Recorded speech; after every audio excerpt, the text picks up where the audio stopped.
नमस्कार दोस्तों। आज हम बात करने वाले बवासीर के ऊपर, पाइल्स जिसे हम कहते हैं। आज हम उसके बारे में ऐसे ऐसे नुस्खे आपको बताएंगे, ऐसा तरीका बताएंगे जिससे इस बीमारी से बहुत राहत मिलेगी और ये बीमारी जड़ से खत्म की जा सकती है। पाइल्स आखिर में होती क्या है? बवासीर जिसे हम कहते हैं, ये गुदा जो होता है मल द्वार में होने वाली एक बिल्कुल सामान्य सी बीमारी है, जिसमें मल त्याग करते समय खून का बहना अथवा मस्से फूलने की समस्या होती है। इसे पाइल्स या हेमोराइड्स भी कहते हैं। आयुर्वेद में इसे कहा जाता है अर्श। आयुर्वेद में इसका ना जो नाम लिया गया है उसे अर्श कहा गया है। यह बीमारी स्त्रियों की अपेक्षा तो पुरुषों में बहुत ज़्यादा होती है, लेडीज में इतनी नहीं होती जितनी कि जेंट्स में होती है। तो मैं आपको इसके कुछ कारण बता देता हूँ कि किस वजह से ये ज़्यादा होती है। एक तो होता है जैसे लंबे समय तक कब्ज रहना। अगर आपको लंबे टाइम से कब्ज है या बहुत टाइम कब्ज रहती है तो ये होने के चांसेस बहुत ज़्यादा हो जाते हैं। एक, अगर आप मल त्याग करते हैं, जो आप टॉयलेट में बैठे हो तो अब अगर आप ज़्यादा जोर लगाते हो, ज़्यादा दबाव लगाते हो अंदर की साइड से, तो तब ये होने के बहुत ज़्यादा चांस होते हैं सर। एक, टॉयलेट में अगर आप ज़्यादा देर तक बैठे रहते हैं तब भी खून का दबाव जो होता है नीचे की साइड होता है, तब भी इसके बहुत ज़्यादा चांस रहते हैं। तो चौथे नंबर जो है अतिसार। आयुर्वेद में अतिसार कहते हैं, वैसे लूज मोशन या दस्त बोल देते हैं। उसके अंदर भी ये होने के बहुत ज़्यादा चांसेस होते हैं। इसके जो सिम्टम्स होते हैं, जो लक्षण होते हैं जिससे पता चल सके कि कहीं ये बवासीर तो नहीं, कुछ ऐसे लक्षण होते हैं, मैं आपको बता देता हूँ। मल त्याग के समय खून का बहना, उसमें अक्सर होता क्या है, मतलब खून की थोड़ी थोड़ी सी बूंदें या धार के रूप में निकलता है। उसमें उस समय बिल्कुल भी दर्द नहीं होता, लेकिन बाद में बहुत ज़्यादा दर्द होता है। एक, जब आप मल त्याग कर रहे होते हो, जब आप लोग टॉयलेट में बैठे हो, पेशेंट जो ज़्यादा से जोर लगाते हैं तो वो मुझसे और बाहर आ जाते हैं। कई बार तो उनको हाथ से ही ऊपर किया जाता है। इतने साइज में इतने ज़्यादा हो जाते हैं कि वो ऑटोमेटिक ऊपर नहीं जाते, इसलिए उन्हें उंगली का सहारा देना पड़ता है।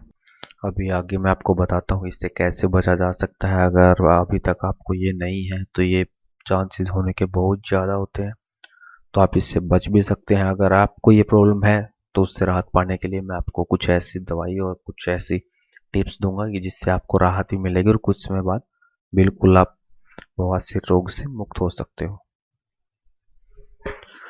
दोस्तों, तो ये जो आप आके देख रहे हैं, ये हेमोड्राइड्स जो ऊपर लिखा हुआ है, नीचे एक्सटर्नल इंटरनल जो कुछ लिखा, मैं आपको बता देता हूँ। बवासीर दो प्रकार की होती है और मैं आपको समझा भी देता हूँ कि ये होती क्या है। आप ये देखिए, जो आपको एक सामने एक एक्सटर्नल जो दिखाई दे रही है, जैसे पिंपल्स के जैसे एक मोटी गांठ आपको दिखाई दे रही है, ये एक्सटर्नल होती है, जो कि गुदा पे बाहर की साइड होती है। एक ये जो आप देख रहे हैं इंटरनल, ये गुदा है, मल द्वार है, ये जो आप आगे देख रहे हैं पूरा का पूरा यहाँ से मल त्याग होता है, तो ये अंदर की साइड होती है। जब मल ऊपर से आता है तो नीचे की तरफ आते हुए इन पे दबाव पड़ता है, और जब दबाव होता है तो ये बहुत ज़्यादा साइज में और ज़्यादा बढ़ने लग जाते हैं। और कभी कभी तो ये जैसे बीच से फूट कर इनके अंदर से खून का रिसाव होना स्टार्ट हो जाता है। आजकल जो कुछ ऐसी मशीनें आ गई हैं, जैसे इनको अंदर डालकर इनको काट दिया जाता है, मगर उससे होता क्या है, प्रॉपर रिजल्ट नहीं होता। कुछ टाइम के लिए आपको राहत मिलता है, लेकिन बाद में फिर से वही प्रॉब्लम क्रिएट हो जाती है और आपको फिर से परेशानी होने लगती है। क्या होता है कि कई बार जैसे कि कब्ज हो रही होती है, या आपने कोई रात के समय कोई फास्ट फूड खाया होता है, तो प्रॉपर तरीके से जैसे कि बाहर नहीं आ पाता, वो हाथ में चिपक जाता है, मल द्वार के अंदर चिपक जाता है।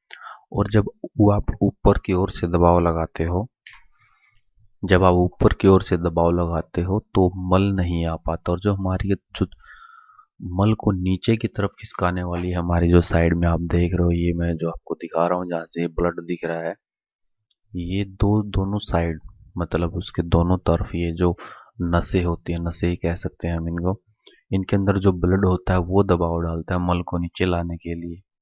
ठीक है दोस्तों, लेकिन कई बार क्या होता है, कब्ज जितनी ज़्यादा होती है, मल बिल्कुल चिपका होता है, और हम अंदर से खून का दबाव तेज कर रहे होते हैं, दबाव लगा रहे होते हैं और जोर लगा रहे होते हैं, मगर मल नहीं आ रहा होता।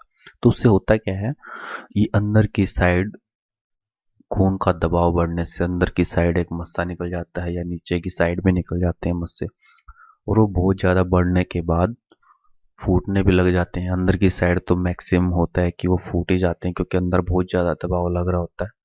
जो साइड से बाहर निकल जाता है उसमें बैठने में ज़्यादा प्रॉब्लम होती है। अगर आपको ये प्रॉब्लम है तो आपने एक चीज़ बिल्कुल महसूस की होगी कि आपने जब दवाई भी खाते हो, बहुत टाइम तक आपने दवाई खाई होगी मगर रिजल्ट बिल्कुल भी नहीं आया होगा। और ये होता भी है, बहुत सारे पेशेंट ऐसे होते हैं जो इनको कटवा देते हैं, सर्जरी वगैरह करवा के इनको निकलवा देते हैं, बट बाद में फिर उनको वही प्रॉब्लम फेस करनी पड़ती है। उसका कारण क्या होता है दोस्तों? मान लीजिए ये जो पाइल्स अंदर से मशीन के द्वारा किसी औजार के द्वारा अगर काट दी गई, जो इस दायरे की स्किन है या यहाँ की स्किन है, वो स्किन बहुत पतली हो चुकी होती है, जो उसका साइज बढ़ के अंदर की साइड से जो नस है उसके अंदर ब्लड ज्यादा आके स्किन बिल्कुल लूज हो चुकी होती है। वो जैसे ही कुछ टाइम बाद वो फिर नॉर्मल हो जाते हैं और वो सोचते हैं कि चलो अब आप जैसे कि दबाव लगा सकते हो हल्का फुल्का, और वो कोशिश करते हैं, और करते ही वो फिर से यहाँ से निकलना स्टार्ट हो जाती है, एक्सटर्नल या इंटरनल किसी भी साइड से।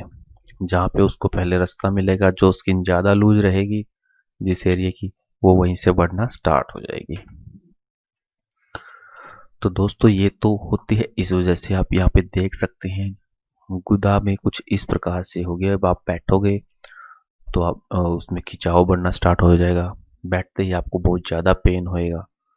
इसको अगर हाथ से भी दबाना चाहोगे तो शायद नहीं जाती है, कई बार चली भी जाती है वापस, क्योंकि होता कुछ नहीं है, इसके अंदर ब्लड होता है और जो ये हमारी जो स्किन है अंदर की नस है उसका साइज बढ़ गया होता है, बस उसका साइज इंक्रीज होने से ये सारी प्रॉब्लम होती है। तो इससे मैं बचने के आपको ये एक आध अभी मैं आगे आपको बता रहा हूँ। जैसे कि जो हमारी इंडियन सीट्स होती हैं टॉयलेट में, आप उससे यूज मत कीजिए।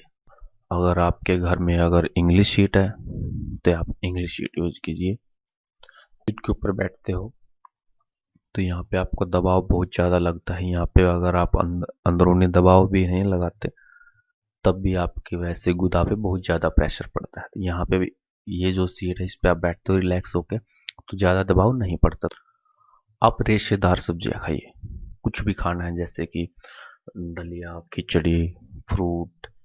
कई बार क्या होता है कि आप फास्ट फूड जो खाते हैं वो सड़ के अंदर की ओर चिपक जाता है जिसकी वजह से ही पाइल्स होती है। अगर आपको बवासीर है, इसबगोल, ये इसबगोल की भूसी से बोलते हैं, इसबगोल कह सकते हैं, आप कहीं भी शॉप से ले सकते हैं, मेडिकल स्टोर से ले सकते हैं।